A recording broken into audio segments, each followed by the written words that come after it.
Malaquías capítulo 2, el último versículo del capítulo 2, el versículo 17, luego partimos con el capítulo 3 hasta el versículo 5. Así que Malaquías desde el último versículo del capítulo 2 y comenzamos con el capítulo 3 hasta el versículo 5.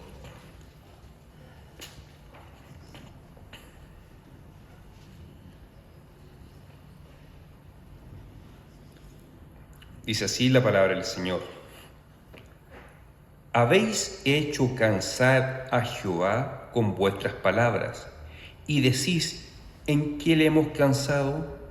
En que decís, cualquiera que hace mal agrada a Jehová, y en los tales se complace, o si no, ¿dónde está el Dios de justicia? He aquí, yo envío mi mensajero, el cual preparará el camino delante de mí, y vendrá súbitamente a su templo el Señor, a quien vosotros buscáis, y el ángel del pacto, a quien deseáis vosotros. He aquí viene, ha dicho Jehová de los ejércitos. ¿Y quién podrá soportar el tiempo de su venida? ¿O quién podrá estar en pie cuando Él se manifieste? Porque Él es como fuego purificador y como jabón de lavadores, y se sentará para afinar y limpiar la plata, porque limpiará a los hijos de Leví, los afinará como a oro y como a plata, y traerán a Jehová ofrenda en justicia. Y será grata a Jehová la ofrenda de Judá y de Jerusalén, como en los días pasados y como en los años antiguos. Y vendré a vosotros para juicio, y seré pronto testigo contra los hechiceros y adúlteros, contra los que juran mentira y los que defraudan en su salario el jornalero, a la viuda y al huérfano, y a los que hacen injusticia al extranjero. No tienen temor de mí, dice Jehová de los ejércitos. Vamos a orar.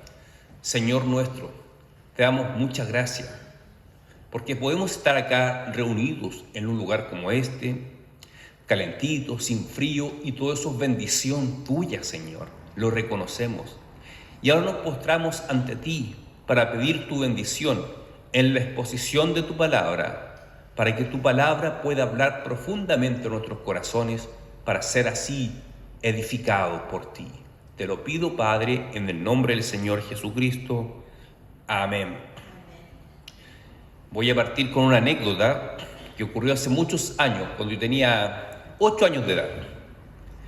Un compañero de curso mío que se llama Claudio me dijo lo siguiente: en el año 2000 se acaba el mundo, faltan 12 años, 13 años.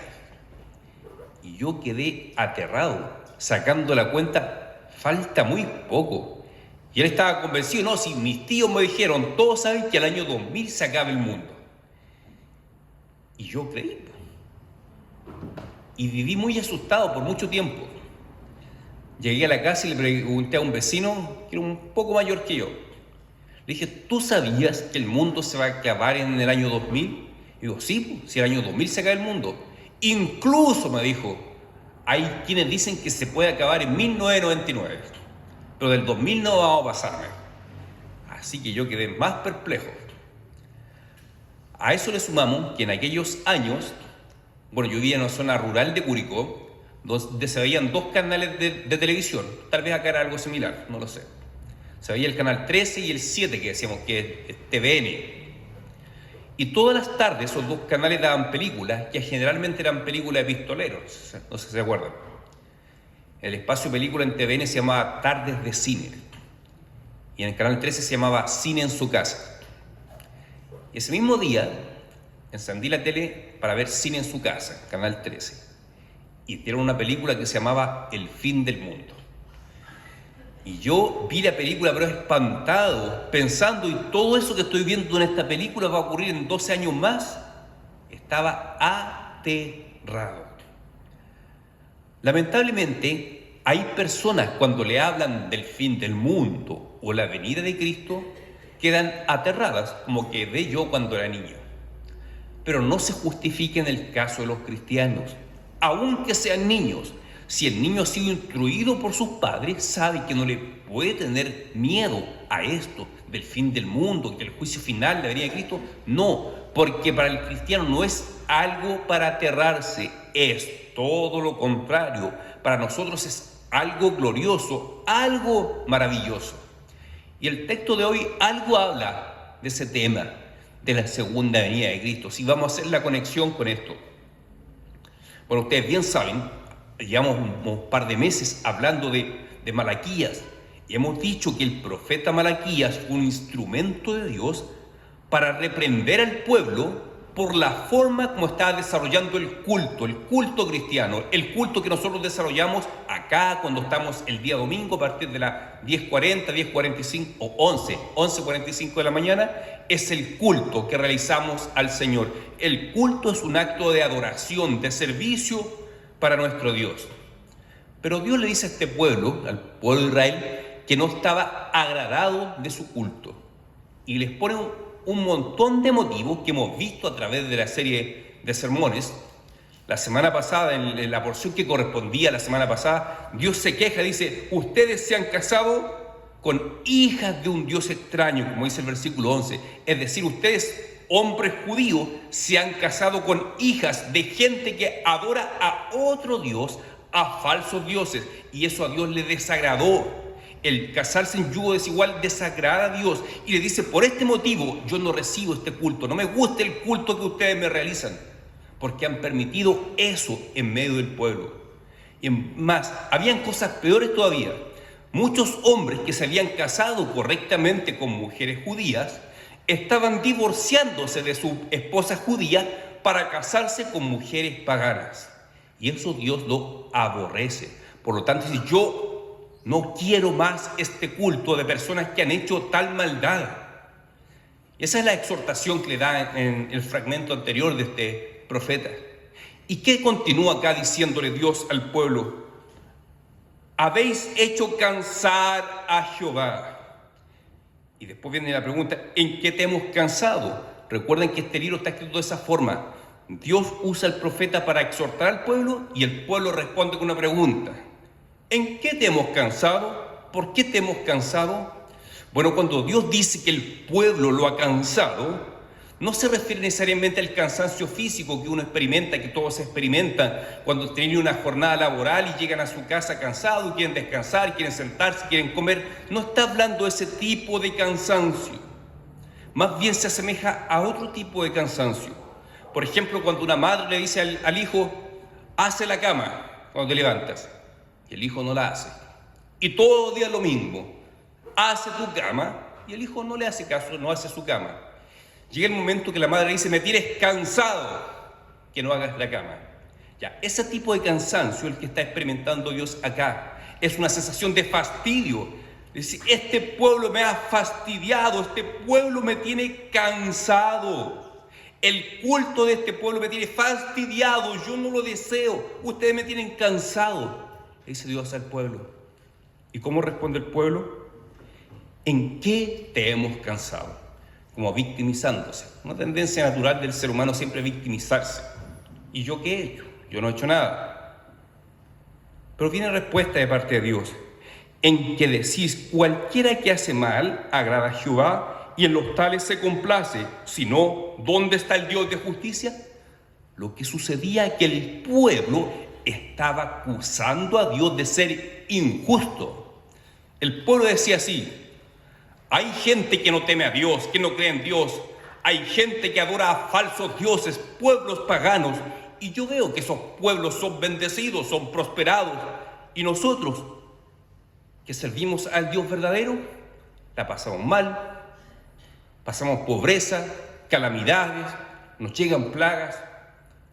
¿Acaso Dios es justo? ¿Por qué parece que Dios se agrada de los malvados, de los impíos, y a nosotros no nos bendice? Esa era la queja que hacía el pueblo. Y por esa queja Dios dice, este pueblo me tiene cansado, este pueblo me tiene fastidiado. ¿Será que puede ocurrirnos a nosotros eso como iglesia?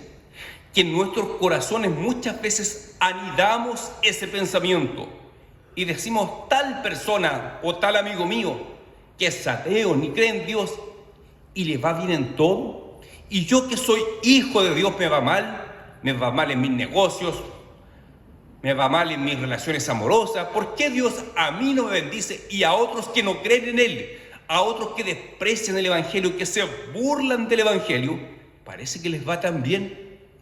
Y podemos anidar ese pensamiento en nosotros y decir, ¿será que realmente Dios es justo? ¿De qué me sirve ser hijo de Dios? ¿De qué me sirve servir a Dios si los que lo aborrecen, los que no están ni ahí con Dios, yo veo que les va tan bien? Bueno, si anidamos ese tipo de pensamientos en nuestro interior, estamos cometiendo la misma falla que cometían estos judíos de la época. ¿Y qué Dios les dice? Ustedes me tienen cansado, yo no quiero más su culto, yo no quiero más sus cantos, sus ofrendas. ¿Por qué? Porque ustedes me están acusando que yo soy injusto, que yo bendigo al impío y a ustedes los tengo abandonados. Esa es la acusación que hacía el pueblo.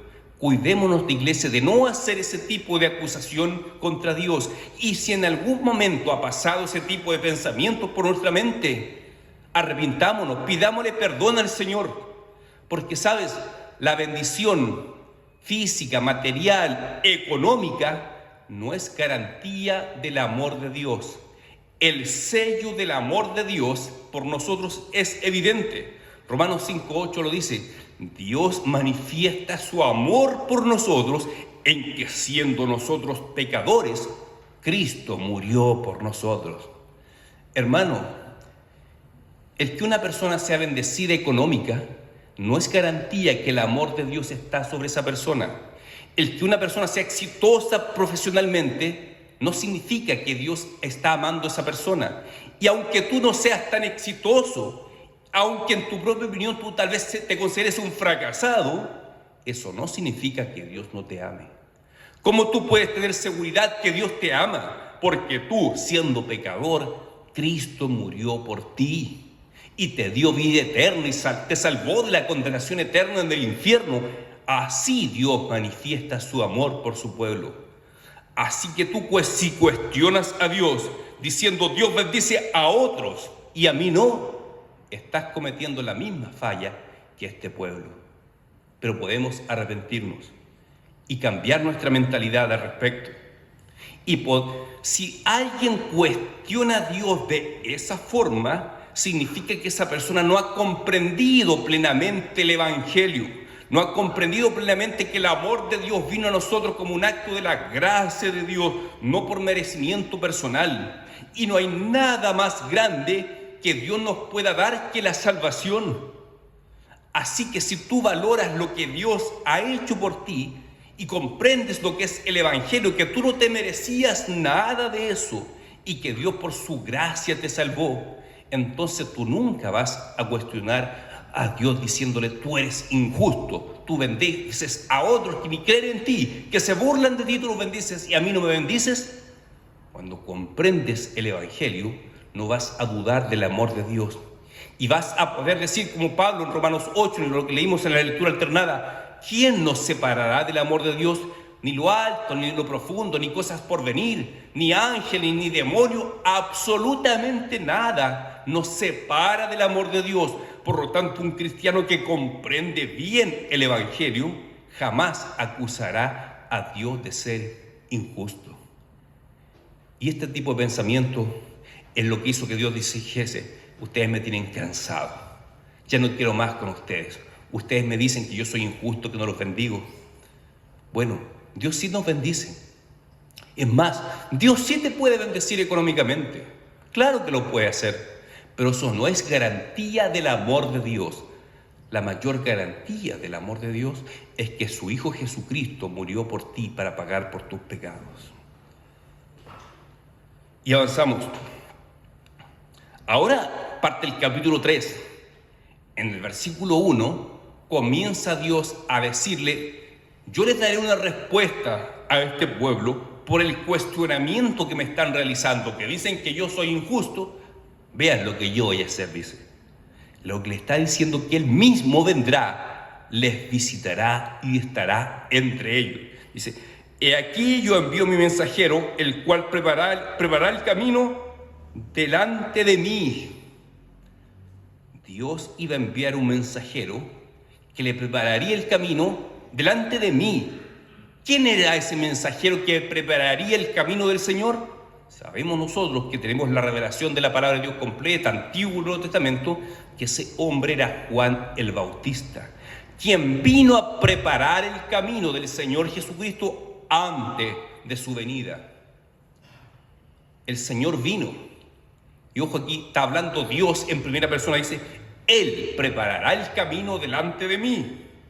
Aquí Dios mismo se identifica a sí mismo y sabemos el que vino fue el Señor Jesucristo.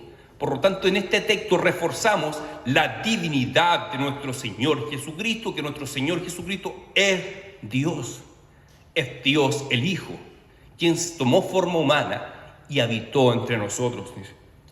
O sea, ustedes están diciendo que yo soy injusto. Miren lo que yo voy a hacer. Yo efectivamente voy a juzgar y voy a castigar a los impíos. Miren lo que voy a hacer. Voy a enviar un mensajero delante de mí, Juan el Bautista, y luego yo estaré personalmente con ustedes. Y vendrá súbitamente a su templo el Señor, a quien vosotros buscáis, el ángel del pacto, a quien deseáis vosotros. He aquí viene, ha dicho Jehová de los ejércitos. Ver aquí el propio Señor Jesucristo toma para sí el título Jehová de los ejércitos. Jehová es el nombre que en la Reina Valera se le da a Dios.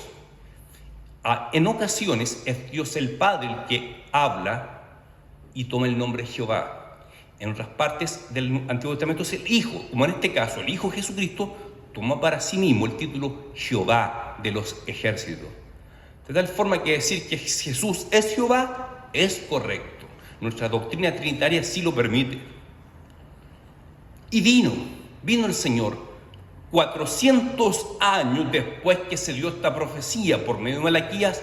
El Señor cumplió su palabra, vino y habitó con nosotros. Pero ojo que dice, vendrá súbitamente el Señor a su templo. ¿Cuál era el templo de Dios en esa época? Ya vimos en la mañana dominical que la iglesia, el pueblo de Dios es templo de Dios, es templo del Espíritu Santo. Pero cuando en el Antiguo Testamento se habla del templo, se refiere al áureo edificio, que era el templo judío. Y dice que el Señor vendrá súbitamente.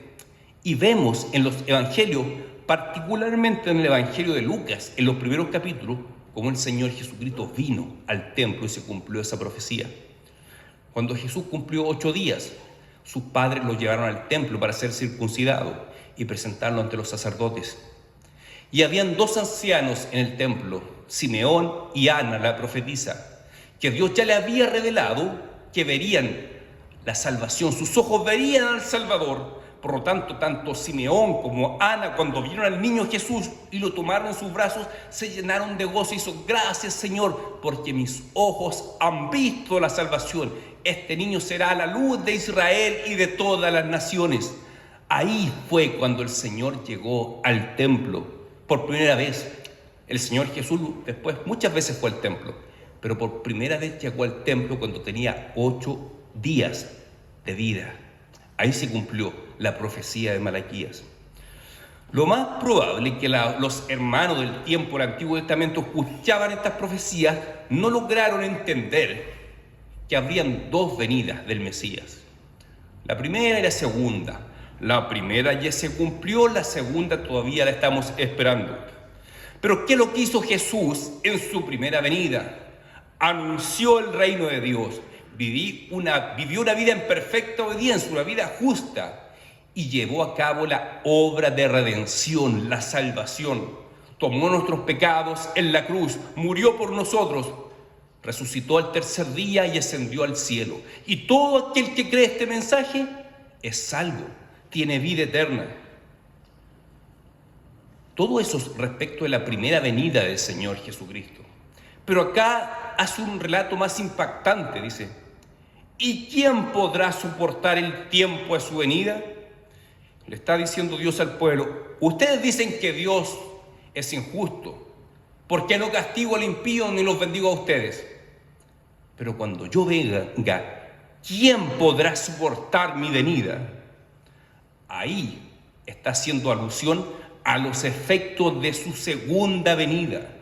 La segunda venida de Cristo será terrible para los impíos, porque Él vendrá efectivamente a hacer justicia, a castigar a aquellos que aparentemente hoy están sin castigo, aquellos que aparentemente triunfan, son ricos, son millonarios, pero no quieren saber nada de Dios, y parece que ellos mueren y jamás son juzgados por Dios. Pero llegará el momento, el día del juicio final, donde será terrible para ellos, porque el Señor juzgará a cada hombre. Por eso dice, ¿y quién podrá soportar el tiempo de su venida? ¿O quién podrá estar en pie cuando Él se manifieste? Porque Él es como fuego purificante y como jabón de lavaderos. Cuando Juan el Bautista dice que el Señor levantará la paja del trigo y apartará el trigo de la paja y la paja será quemada en un fuego que nunca se apagará. Después de decir que Él los bautizará con Espíritu Santo y fuego, cuando estudiamos hace un tiempo en la escuela dominical, dijimos que el bautismo del Espíritu Santo era la obra del Espíritu cuando una persona se convierte a Él. Pero el bautismo con fuego es el fuego, el juicio eterno de Dios para los impíos.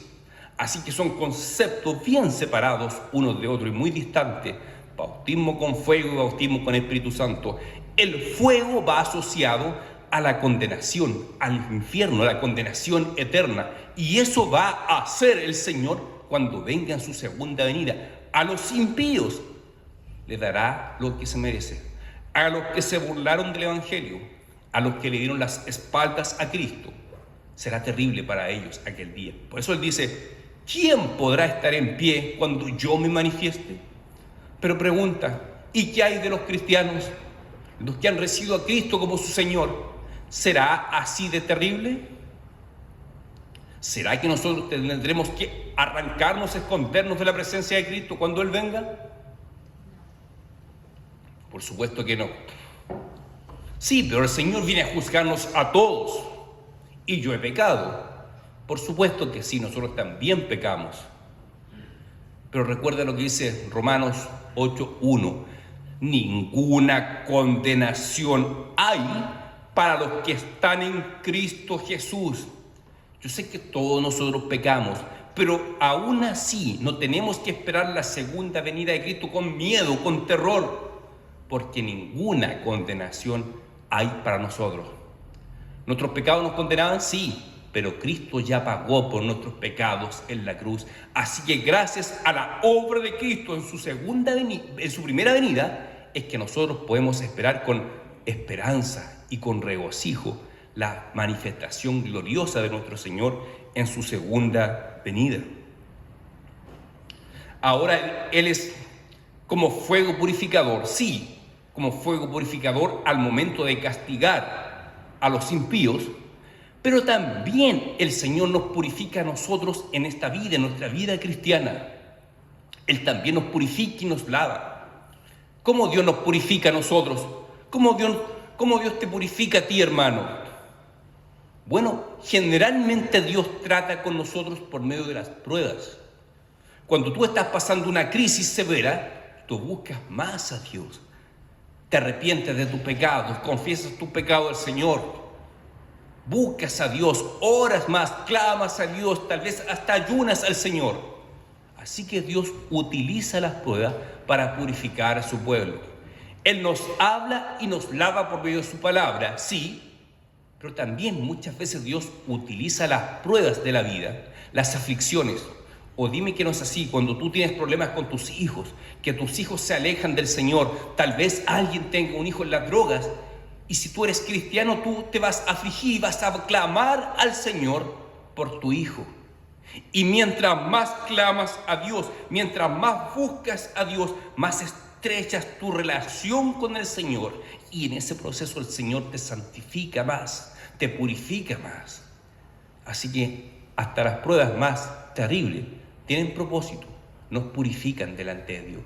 Es una parte de la obra santificadora del Espíritu Santo en nuestras vidas. Es imposible que no hayan sufrimientos en la vida del cristiano. Dios nos bendice continuamente, sí, pero también hay tiempos de pruebas que también son dados por Dios para nuestra edificación, para nuestro crecimiento en santidad. Si alguien se queda sin trabajo, sí, claro que es un golpe fuerte. Y tú seguramente vas a orar más, vas a clamar más fuerte que nunca a Dios. Por lo tanto, Dios utiliza esa prueba para purificarte como fuego, como se purifican los metales, como dice acá, y se sentará para afinar y limpiar la plata, porque limpiará a los hijos de Leví. ¿Por qué dice limpiará a los hijos de Leví? ¿A qué se refiere con los hijos de Leví? Se refiere a los sacerdotes del templo. Todos los sacerdotes eran miembros de la tribu de Leví, por lo tanto eran hijos de Leví. No todos los levitas eran sacerdotes, pero sí todos los sacerdotes eran hijos de Leví. Eran de la tribu de Leví porque Dios le entregó ese ministerio a los levitas, el ser sacerdotes.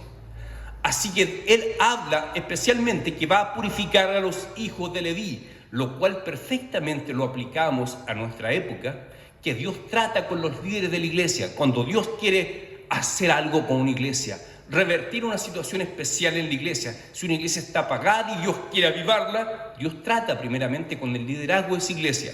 Por eso trata acá primero con los sacerdotes, dice, tratará con los hijos de Leví, purificará a los hijos de Leví. Es una forma de actuar que tiene Dios. Cuando quiere hacer algo en medio de su pueblo, generalmente parte obrando en el liderazgo de su iglesia. Dice, los afinará como a oro y como a la plata, y traerán a Jehová ofrendas en justicia. Y será grata a Jehová la ofrenda de Judá. La ofrenda es parte del culto. Dios estaba cansado del culto de este pueblo. Ya dije por qué. Porque lo estaban acusando de ser injusto. Por lo tanto, Dios los está reprendiendo para que cambien de actitud, para que se arrepientan. Y cuando se arrepientan y cambien de actitud, entonces su ofrenda será grata delante de Dios. Yo no sé, hermano, cómo está recibiendo Dios tu adoración, cómo está recibiendo Dios tus oraciones. Si hay algo en ti que está perjudicando tu comunión con Dios, Dios no está recibiendo tus oraciones. Muchas veces Dios no responde nuestras oraciones porque hay algo en nosotros que a Dios lo tiene cansado, lo tiene fastidiado. Probablemente sea esto. Si en algún momento, tal vez ahora, tú te has quejado contra Dios así, como yo veo que mi amiga que ni es cristiana tiene toda su familia en la iglesia y yo no, mi amiga que no es cristiana, sus hijos están todos sanos, libres de vicio, les va estupendo en el colegio. Y como yo que te busco, tengo mi hijo cada vez más apartado de ti. Si anidamos ese tipo de pensamiento, a Dios no le agrada. Por lo tanto, Dios no se agrada en nuestras oraciones, ni en nuestra adoración, ni en nuestras ofrendas monetarias. Por eso le llama la atención al pueblo. Recuerden cuando partimos con el profeta Malaquías, dijimos que Dios reprende al pueblo porque lo ama. Por lo tanto, si la palabra de Dios nos amonesta en esta mañana y descubre nuestro corazón que anidamos ese cuestionamiento hacia Dios, Dios es injusto. ¿De qué me sirve servirle? ¿De qué me sirve estar toda mi vida en la iglesia? Si hay gente que nunca va a la iglesia, o conozco una persona que fue un año en la iglesia y no fue nunca más, y ahora está bendecido, tiene una tremenda empresa, no tiene necesidad. Bueno, Dios aborrece ese tipo de pensamiento porque estamos acusando a Dios de ser injusto. Por lo tanto, Dios no está recibiendo nuestra ofrenda con agrado. Pero si tú te arrepientes y cambias de actitud, dice, ahora Dios se agradará de tu ofrenda. Y será grata a Jehová la ofrenda de Judá y de Jerusalén. Será grata a Dios la ofrenda de esta iglesia, la ofrenda que tú le das, será un perfume para Dios cuando tú te arrepientes y cambias de actitud. Y continúa el versículo 5. Y vendré a vosotros para juicio. Aquí hablando plenamente de los efectos de su segunda venida. Vendrá a juzgar, vendrá a darle a cada cual lo que merece. Aquí no estamos hablando de los cristianos, porque para el cristiano ninguna condenación hay si está en Cristo Jesús. ¿Qué significa estar en Cristo Jesús? Que tú has creído con todo tu corazón que Jesucristo es el Señor, que murió por ti, que resucitó, que mora en ti por su Espíritu Santo. Si tú eres hijo de Dios, si tienes esa fe, entonces no hay condenación para ti. Pero hay de aquellos que no tienen esa fe. Para ellos sí será terrible. Como yo cuando niño pensaba que para todo el mundo iba a ser terrible. No, no es para todo el mundo. Solamente para los impíos aquellos que le dieron la espalda a Cristo, aquellos que se burlaron de los cristianos. Y no se arrepintieron, bueno, les espera un juicio terrible. Y aquí comienza a detallar algunos pecados que serán juzgados. Y será pronto el castigo contra los hechiceros y adúlteros. Bueno, entender que no son los adúlteros es relativamente fácil. Seguramente la semana pasada el hermano Cristian habló de eso.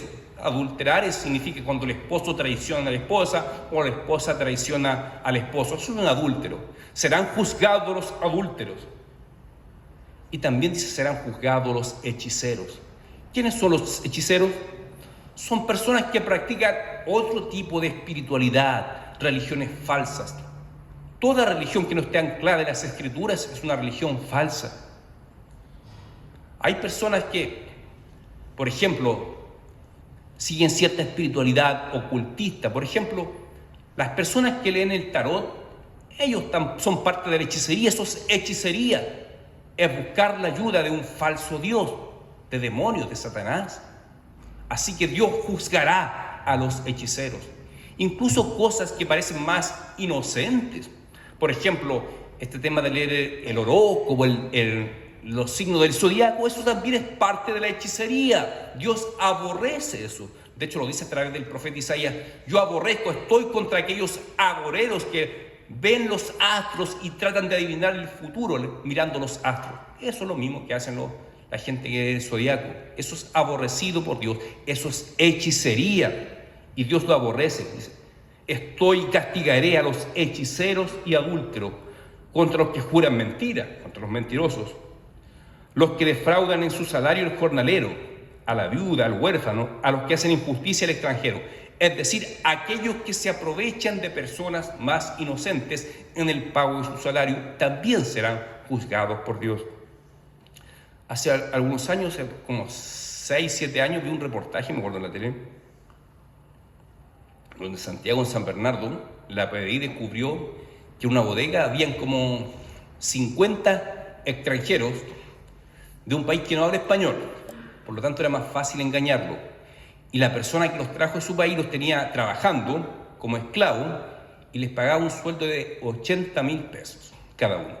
Y les dijo que en Chile el salario mínimo era de 80,000 pesos. En esa época ya era como de 400,000 más o menos. Pero les dijo: no, el salario mínimo en Chile es 80,000 pesos, y les pagaba 80,000 pesos. ¿Qué es lo que estaba haciendo esa persona, ese empresario escrupuloso, sin escrúpulos, engañándose, aprovechándose de la falta de conocimiento de esas personas, de esos inmigrantes? Por lo tanto, aquí dice que el Señor juzgará a ese tipo de personas. Por lo tanto, el juicio también viene contra esas personas. Dice: a los que defraudan en su salario el jornalero. Es decir, que no les pagan. Muchas veces ocurre que a las personas se les hace un contrato de trabajo por cierto monto y no se les cumple. Hoy en día aún ocurren casos así. Es cada vez más difícil porque existe la inspección del trabajo y existen formas de regular. Pero antiguamente sucedía mucho. Un hermano de la iglesia que yo conocí hace muchos años me contaba que él, cuando era joven, se fue de la casa y buscaba trabajos en el campo. Le decía el empleador, le decía: te voy a pagar, no sé, pues 10,000 pesos por día. Él trabajaba el día completo, iba a comprar el salario y el patrón le dijo: sí, 10 lucas te voy a pagar, un par de patadas en el traste te voy a pagar. Y lo echó y no le pagó. Ese tipo de injusticias serán juzgadas por Dios. Lo dice el texto: a los que defraudan en su salario el jornalero, a la viuda y al huérfano, es decir, a los más desposeídos, a las personas que tienen menos cómo defenderse, el juicio viene sobre esas personas. Y los que hacen injusticia al extranjero, no teniendo temor de mí, dice Jehová de los ejércitos. Evidentemente, las personas que hacen eso no tienen temor de Dios. En realidad, las únicas personas que pueden experimentar temor a Dios son los cristianos. Porque los cristianos, como decíamos en la mañana, son habitados por el Espíritu Santo. Es verdad que hay cristianos que son más maduros espiritualmente y otros son más inmaduros. Pero eso no quita la realidad que todo cristiano es habitado por el Espíritu Santo de Dios. Incluso el cristiano más inmaduro también es templo del Espíritu Santo. Y por esa causa es que podemos conocer lo que es el temor a Dios. Cuando yo me refreno de actuar de mala manera, es porque hay temor de Dios en mi vida. Pero las personas que no son habitadas por el Espíritu Santo, que no reciben el testimonio del Espíritu Santo en su conciencia, no experimentan temor a Dios. Hay muchas personas que actúan de buena forma, sí, es verdad, sin ser cristianas, pero lo hacen por otros motivos, por mantener su prestigio, mantener un nombre, un buen estatus, pero no lo hacen por temor a Dios. Está bien que actúen bien, pero no piensen que ellos lo hacen por temor a Dios. Solamente los cristianos, los que conocen el Evangelio y han creído el Evangelio, pueden actuar con temor a Dios. Así que es fuerte la reprensión que hace Dios por medio del profeta Malaquías en este pasaje. Ustedes me acusan de ser injusto y por eso me tienen cansado, estoy harto de ustedes. Ya no quiero escuchar sus cantos, no quiero recibir sus ofrendas, no quiero responder sus oraciones, porque ustedes continuamente me dicen que yo soy injusto, que bendigo a aquel impío que no cree en mí y a ti no te bendigo. Entonces, si esa es nuestra situación, tenemos que arrepentirnos, hermano, pedir perdón al Señor y cambiar de esa actitud. No volver a acusar a Dios como si Dios fuese injusto. Y otra cosa, si tú estás en Cristo, no tienes que esperar con espanto la segunda venida de Cristo. Es verdad que son fuertes las palabras del profeta. ¿Quién podrá permanecer en pie delante de mí? Sí, pero se está refiriendo a los impíos, a los que practican y se deleitan en el pecado y no tienen ningún interés en dejar de lado el pecado. Nosotros somos pecadores, sí pecamos, pero nos arrepentimos, porque el Espíritu Santo mora en nosotros, nos arrepentimos. Es un siglo, pecamos, nos arrepentimos. Hay un autor cristiano que dijo que el pedir perdón a Dios es como el practicar la respiración. Uno inhala y exhala, inhala y exhala. Por lo tanto, cada vez que somos conscientes que hemos pecado, es como que estamos exhalando. Pero cuando pedimos perdón al Señor, es como que estamos inhalando. Uno nunca deja de respirar. Mientras estemos en este sistema, en esta carne, siempre vamos a estar expuestos al pecado. Pero la gracia de Dios es abundante para perdonarnos y restaurarnos. Lo cual no significa que vamos a abusar de la gracia, por supuesto. No vamos a decir, tengo chip libre para pecar, total, después me arrepiento. No, esa no es una actitud cristiana.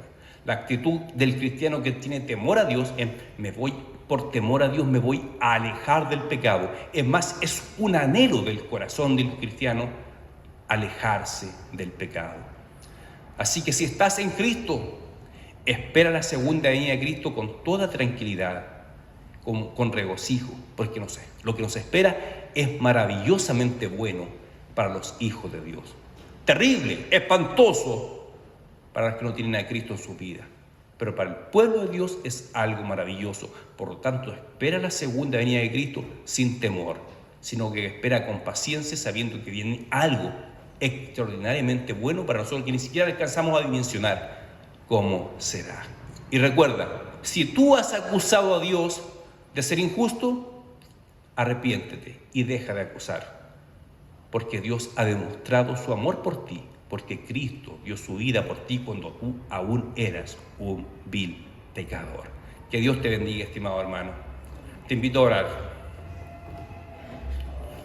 Señor, queremos pedirte perdón porque muchas veces ha pasado por nuestra mente ese tipo de pensamiento. Pensar, mi compañero de curso le ha ido mucho mejor que a mí y yo que soy cristiano me va mal. Perdóname, Padre, perdónanos por ese tipo de pensamientos. Ayúdanos a ser temerosos de ti y no anidar nunca más ese tipo de pensamientos. Y cuando vemos que el mundo está difícil, que hay muchas guerras y muchos podemos pensar que tu venida se acerca, ayúdanos a esperar tu venida, no con espanto, no con horror, sino que todo lo contrario, llenos de esperanza. Bendice esta iglesia, guía esta iglesia siempre. Te lo pido, Padre, en el nombre de nuestro Señor Jesucristo. Amén.